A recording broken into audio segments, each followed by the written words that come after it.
Welcome to another episode of the Federal Newswire Lunch Hour Podcast with your host, Andrew Langer. Well, hello, everybody. Welcome to another episode of the Lunch Hour with Federal Newswire. I am your host, Andrew Langer, and joining me today is someone I've been dying to talk to for quite a bit of time. His name is Leon Panetta. He has the distinction of having served as a member of Congress, the White House Chief of Staff under President Bill Clinton, and is both Director of the Central Intelligence Agency and as Secretary of Defense. And let me ask you this. Let me start here, Mr. Secretary. I mean, you've spent, you're also the founder of the Panetta Institute for Public Policy at CSU, California State University, Monterey Bay, and obviously public policy very near and dear to my heart. Let's talk about how public policy has changed in Washington, D.C., the ability to change public policy. How has that changed since you were first elected to Congress in 1977, and now here we are in 2023? Well, first of all, Andrew, it's good to be with you and be a part of your podcast here. And I have to tell you that I often am asked that question, and I say that in my over 50 years of public life, I've seen Washington at its best and Washington at its worst. The good news is I've seen Washington work. Yeah. Both as the legislative assistant to a U.S. Senator from California going back to 1966, and then obviously being elected to Congress in 1976. The reality was that Republicans and Democrats, even though they had their political differences, worked together in those days. I saw that in the U.S. Senate. A lot of moderate or progressive Republicans working with a lot of Democratic statesmen at the time. And then when I was elected in 76, Tip O'Neill, kind of a Democrat's Democrat from Boston, had a very good relationship with the Republican leader, a guy named Bob Michel from Illinois. And even though they had their political differences, fought each other in the election, they really believed that it was important for both parties to work together on major legislation. I use the example in the Reagan administration of both of them working together to pass Social Security reform, immigration reform, tax reform, and a number of other landmark pieces of legislation. I think the problem now is that Congress has become very partisan, very divided, and it's much tougher to be able to work together to try to deal with the issues confronting the country. And there's a lot of reasons for that. Part of it is just the money in politics. Part of it is gerrymandering with the parties beginning to lose the center and moving to the extremes. Part of it is the media. Part of it is just the leadership in the Congress. But the bottom line is that it is much more challenging to be able to look at an issue confronting the country, whether it's immigration, whether it's dealing with the problems within healthcare, whether it's dealing with budget issues. It's much more difficult for both parties to be able to work together. I'm glad they were able to come to a deal on the debt limit, but they're now back fighting each other over just exactly what that deal represented. So it's much tougher, and I know that firsthand because my son Jimmy is elected to my old district here at Central California, and he tries to develop relationships in order to get legislation adopted, but he'll be the first to acknowledge that it is a different situation than when I was in Congress. What about the ability of people to, A, admit they were wrong about something, and about the issue of changing your, coming to a new position on something, saying, not just admitting that you're wrong, but saying, okay, something, I now understand things more. We can't do that. When nobody allows anybody else the ability to be wrong. That's a problem, isn't it? It is, because, the essence of our ability to govern is a democracy. And it's built into the Constitution. It was put there by our forefathers, was the ability to have your differences, have your different view of issues, but have a dialogue with each other and gradually try to work towards consensus. Yeah. That's how you govern in a democracy. And that's the way it works for over 230 years. That's the way it's worked. And so the inability of people to be able to trust one another, to be civil with one another, to be able to listen to one another and understand where they're coming from, that's just not as present today.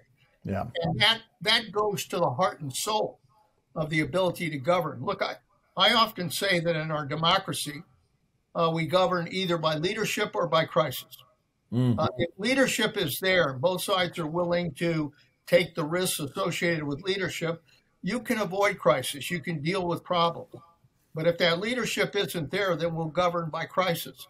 And I think too often in these last number of years, we've been governing largely by crisis. I agree. And rather than actually dealing with the problems that are involved in the crisis, they basically wind up kicking the can down the road and not really confronting the challenges they have to face. So our democracy has some serious problems right now. It's a core principle of mine in terms of the way I view issues in public policy, and that policy made in a crisis is invariably bad policy. And I'm reminded of a 1992 quote from a Supreme Court case: "The Constitution protects us from our own best intentions. It divides power among sovereigns and among branches of government precisely so that we might resist the temptation to concentrate power in one branch as the expedient solution to the crisis of the day." You know, and I'm somebody who's very skeptical of expanded executive branch power. We don't need to get into that per se. I want to talk about, let's sort of talk about this, you know, going to your career in public policy and public service, but specifically getting into your term as director of the CIA and as defense secretary. And I want to talk about the issue of the entities that want to foment chaos within the United States and turn us against each other. Right. There's, you know, obviously we're dealing with this situation in Russia, and I want to get your thoughts on that. But a lot of folks seem to forget that for many years of the Cold War, the goal of Russian foreign policy was to foment as much chaos in the American body politic as possible. Want to get your thoughts on that. Well, you're right on. That's basically where Putin's coming from. Putin's basic goal is to undermine stability in the United States and weaken us. That's his primary goal. It goes back to his KGB days. Absolutely. But, that's exactly what he's been trying to do. That's why they use cyber to come after our election systems, trying to weaken our election institutions and create chaos. Look, I don't think we ever ought to underestimate Putin's intent. His basic goal is to undermine the United States. His basic goal is to undermine our democracy. The fact that he marched into Ukraine for no other reason at all but that he did not agree that the people of Ukraine had the right to govern themselves. So he goes into a sovereign democracy, attacks it, and is continuing that war against Ukraine. That represents, in my mind, a very pivotal war for the United States. And I'm glad the United States and our allies are unified. I'm glad we're supporting Ukraine, because I believe that this is not just about democracy in Ukraine. What happens in this war in Ukraine will tell us a lot about what happens to democracy in the 21st century. Let's talk a little bit about this. I've had Professor Paul Post from the University of Chicago on. His colleague, of course, is John Mearsheimer, who blames the United States and blames NATO for what happened. Let's go back, if you don't mind, go back to the late 90s when you were chief of staff to President Bill Clinton and our involvement in Yugoslavia and the criticism there about U.S. action in Yugoslavia, moving forward to NATO encroachment on Russian sovereign territory, whatever. That you can tell I'm being very dismissive of that. But I want to get your thoughts on this about the sort of the Mearsheimer perspective. Those who think that this is NATO's fault. What do you say to that? Well, I find it very difficult when it comes to Putin, who clearly has these intentions to undermine democracy, to wind up blaming NATO, which was established by Truman, really, for the purpose of trying to contain Russia and making sure that Russian communism would not expand in Europe. And NATO, frankly, is one of the strongest alliances we have, with the fundamental purpose of advancing security and also protecting democratic countries in the process. That's what they're about. And the countries that came out of the old Soviet Union, a lot of them made the decision to join NATO. Why? In order to improve their security. And why not? Putin has invaded Ukraine. Putin has threatened to invade other former Soviet republics. The purpose of NATO is defensive. It's basically saying to Putin, don't you dare. Don't you dare. And somebody has got to say that to a tyrant like Putin. It gets down to, we can talk about what the U.S. did vis-a-vis the Southern Slav republics, and we can say, well, the U.S. worked very hard to try to get international effort, and when we couldn't get international, folks in line with us, we felt that we had to act in that regard. But again, we tried to get international efforts involved in this. Putin certainly didn't do that when it comes to Ukraine, and so there's a clear difference. I mean, where do you see this conflict going? What's the end game here? I get very distressed with colleagues of mine, friends of mine, who seem to think that Ukraine should be forced to give up its sovereignty, give up its sovereign territory, that it should be forced to declare that it will never join NATO. I mean, how can anyone sort of make that declaration? But where do you see this going? How does this conflict end? I mean, we know it's not going to end anytime soon, but how does it end? Well, I'll tell you my hopes for how it ends, which is that ultimately Ukraine is strong enough to push the Russians out of the Donbass, and for that matter, out of Crimea. Because why? Because Putin, the only thing Putin understands is force. Putin is not going to suddenly try to be rational about this and negotiate some kind of settlement. He's going to try to wear us down. That's his goal. He said it the other day. He said, basically, it's about breaking the will of the United States and the Western allies in terms of supporting Ukraine. That's the one thing we cannot afford to do. We can't afford for this war to be prolonged over a long period of time, because that'll play exactly into Putin's hand. So my view is that we need, when saying we, the United States and our NATO allies, need to provide the weapon systems that the Ukrainians need.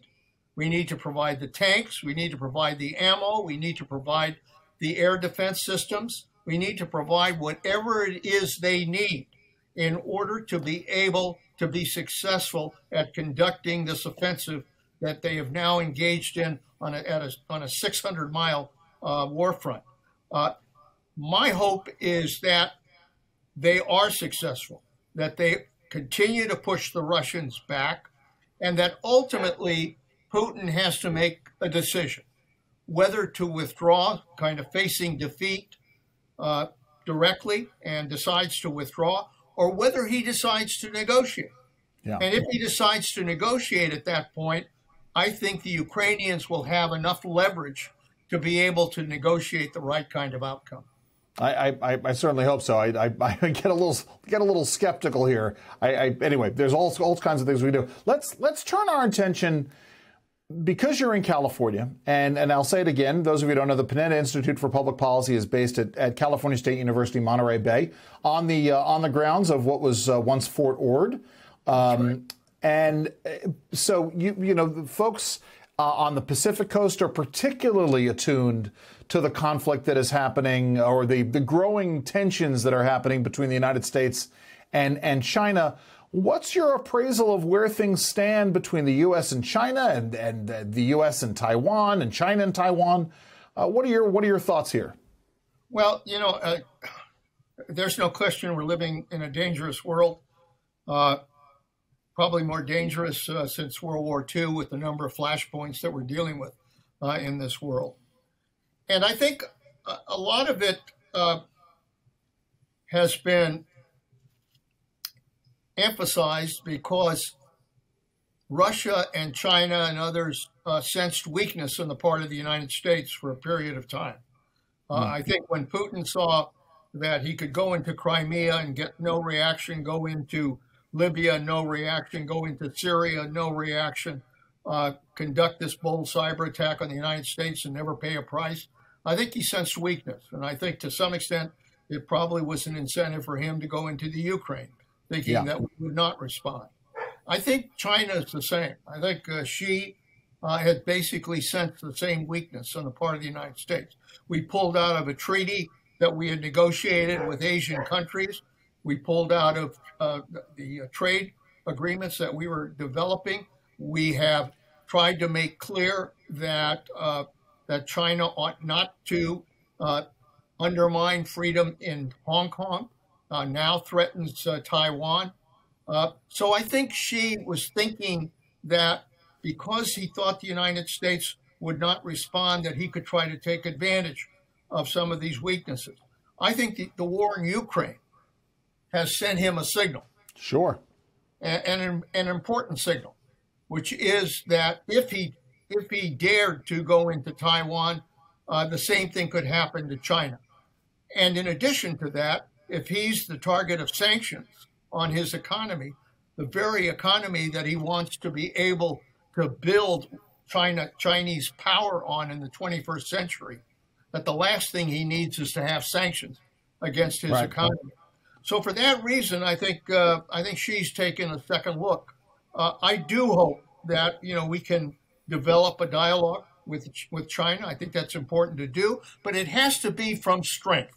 Yes. We have to make clear that there are lines that China cannot cross, either with regards to Taiwan, with regards to the South China Sea, with regards to our ability to be able to maintain forces in the Pacific.